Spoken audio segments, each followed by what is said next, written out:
नमस्कार. मी मीनाक्षी स्वागत करते तुमच्या छानशा ब्लॉगमध्ये.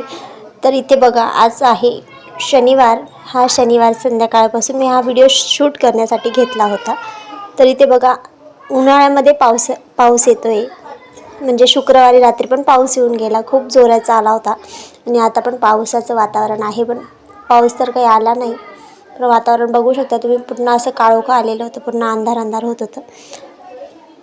त्याआधी मी हे शूट करायला घेतलं होतं, पण नंतर लक्षात आलं की आता इतकं वातावरण खराब आहे तर तुम्हाला दाखवू मी. तर इथे बघा, इथे मी मम्मीचं ब्लाऊज शिवलं होतं, त्याच्या बाही काही व्यवस्थित फिटिंगमध्ये आल्या नाही. ब्लाऊज परफेक्ट आला, पण ब्लाऊजची बाही व्यवस्थित आली नाही, त्यामुळे मी शिलाई वगैरे परत काढून नवीन बाही फिटिंग करणार होती. तर इथे बसलेली होती. इथे ना आमच्या इथे घरामध्ये खूप ढेकणं झाले. ढेकणं कोणाला माहिती आहेत का, नक्की कमेंटमध्ये सांगा.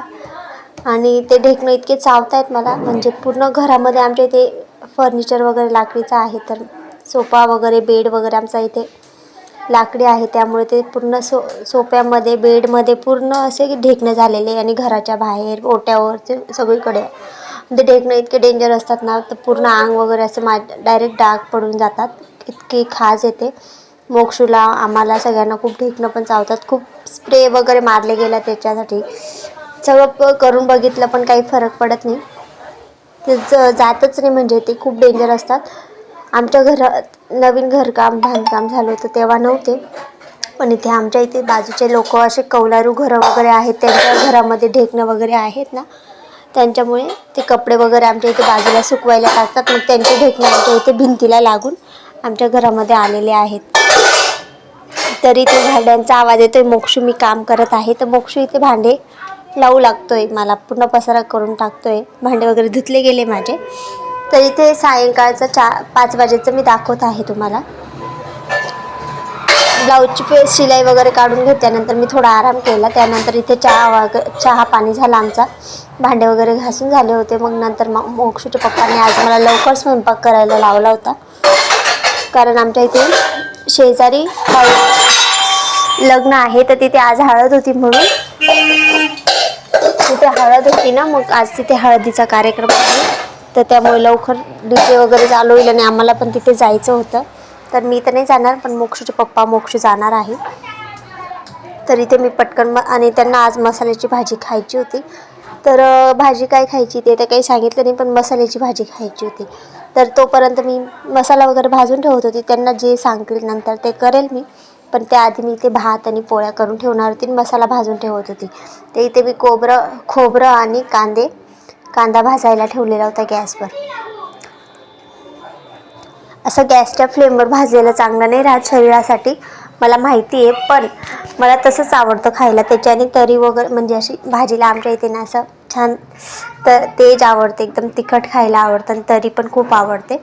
त्यामुळे मी अशीच भाजते नेहमी, म्हणजे छान लागते भाजी खायला पण. आणि मग आता इथे मी तांदूळ वगैरे घेऊन घेतले छान भात वगैरे टाकायसाठी. तांदूळमध्ये काही घाण नसते, तरी पण मी बघून घेते, कारण काही वेळा असते, म्हणून बघून घेतलेलं बरं. मी आधी मोक्षू व्हायच्या आधी सगळं साफ वगैरे करून ठेवायचे, पण आता मोक्षू झाला तेव्हापासून मला जास्त वेळ नाही भेटत. दळण वगैरे केलं तेवढंच मला गहू वगैरे साफ करायला भेटतं, बाकीचे तांदूळ वगैरे पण आधी मी गाळून वगैरे ठेवायची डब्यामध्ये.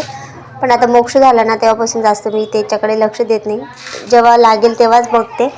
नाहीतर मोक्षूंना पूर्ण घरामध्ये सांडून ठेवतो, त्याला आवरण्यातच 1-1.5 तास निघून जातो. तो झोपत पण नाही, आता त्याची झोप पण खूप कमी होऊन गेली, त्यामुळे तो खूप पसारा करतो. आणि इथे तोच खेळत होता. मी ट्रायपॉड लावलेला आहे, त्याच्यावर आज व्हिडिओ शूट करायला घेतलेला होता. इथे बेसिंगजवळच मी ट्रायपॉड ठेवलेला होता. आणि आता जे भांडे राहिले होते ना, लगेच धुवून घेते, म्हणजे जास्त भांडे निघणार नाही म्हणून. कांदे वगैरे मी मिक्सरमध्ये टाकून ठेवते, म्हणजे पटकन दळायला बरं मला. इथे खोबरं वगैरे कापून घेत होते. आणि इथे ना मोक्ष आलेला होता.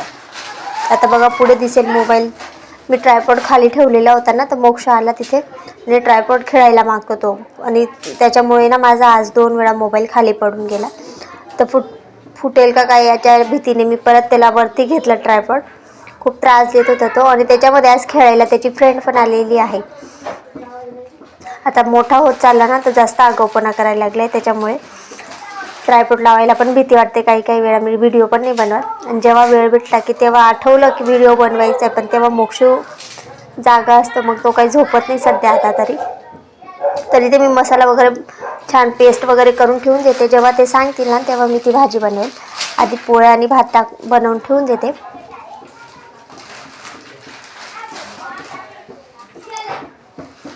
हे मिक्सरचं भांडं पण माझ्याकडून आता मागे खराब होऊन गेलं होतं. त्याची डायरेक्ट मधली रिंगच तुटून गेली होती. ते काय म्हणतो ना आपण शेंगदाणे बारीक करतो ना, तर मला असं वाटायचं शेंगदाणेच बारीक करतो ना, तर मग ते भांडं काही खराब नाही राहत. परत दुसऱ्यांदा शेंगदाणे बारीक करायला घेतलं का मग होऊन जाईल असं म्हणून मी ते भांडं तसंच ठेवायची. पण ते खाली ती रिंग असते ना, त्याच्या खाली ते शेंगदाण्याचं म्हणजे कूट वगैरे असेल ना, ते धुतलं नाही ना त्या भांड्यामध्ये, परत त्याच्यामध्ये शेंगदाणे दळायला घेतले मी, तर ते डायरेक्ट ते पातळ वगैरे सगळं तुटून गेलं होतं. तर त्याला परत नवीन रिंग बसवून आणली आम्ही. त्यानंतर इकडे गॅसवर मी तिकडे भात लावून दिला आणि इकडे आता पोळ्या करून घेते पटकन. मोक्ष येतं का काय ते पण बघत होती, कारण त्याची खूप गडबड चालू राहते, मध्ये मध्ये येतच असतो. आता पण मी व्हिडिओ व्हॉइस ओव्हर केला आहे ना, तर तो इथे बघा खारी खात बसलाय. आता खारी आणली काय त्याच्या पप्पांनी त्याला खायला.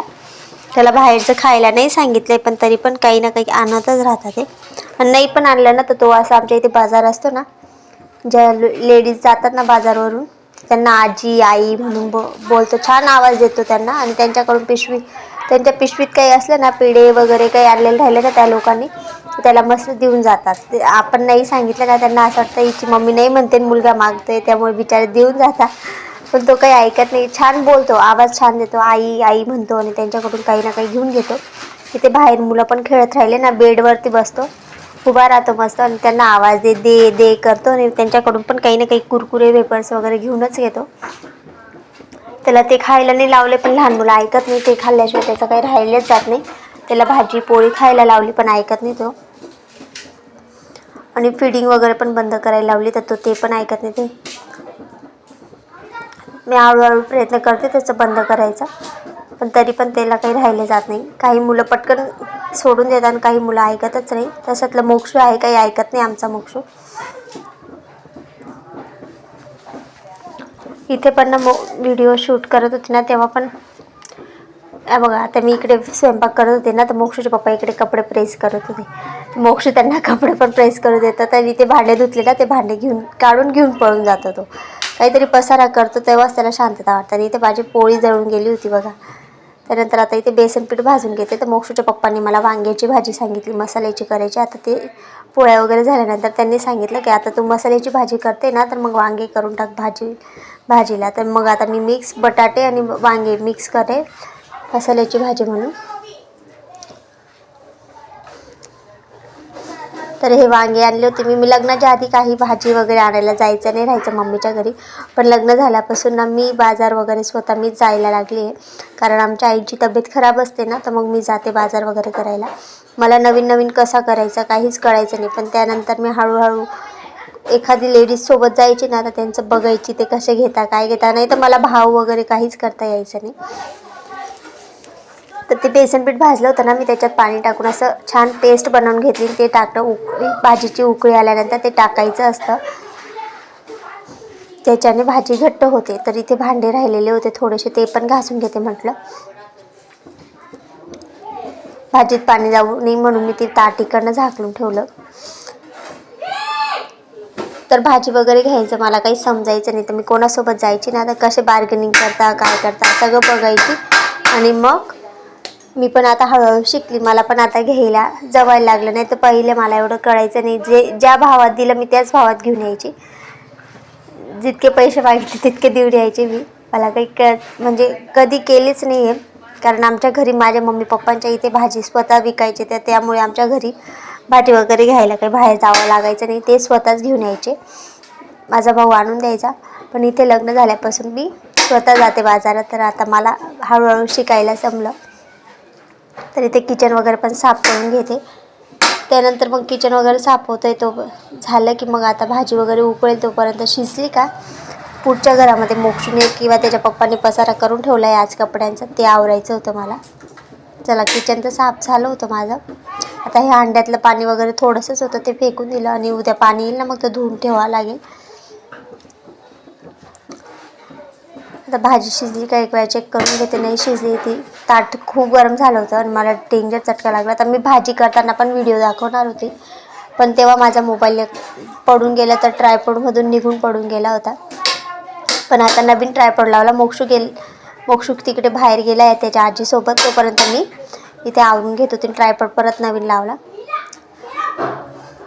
पोळ्या वगैरे करताना ना बांगडींमध्ये पीठ वगैरे चालले जातं, मग त्याचे डायमंड वगैरे, बांगडीमधले डायमंड वगैरे स्वयंपाकमध्ये जाऊ नये म्हणून मी बांगड्या वगैरे सगळं काढून घेतलं. आता परत घातले. त्यानंतर इथे बघा बेडवर मोक्षूच्या पप्पांनी आणि मोक्षूने खूप पसारा घातला होता. आज त्यांना कपडे प्रेस करायचे होते. उद्या लग्न होतं ना, उद्या लग्न होतं आमच्या इथे, त्यामुळे ते कपडे प्रेस करण्यासाठी ते बसलेले होते. त्यांनी पूर्ण कपडे असे कपाटातून काढून ठेवले. इथे मी हे बघा त्यांचं कॅरेट फेशियल केलेले मी कपडे ठेवण्यासाठी, आणि इथे माझे धुतलेले कपडे बाकी होते ना फोल्ड करायचे, ते फोल्ड करून घेणार होते.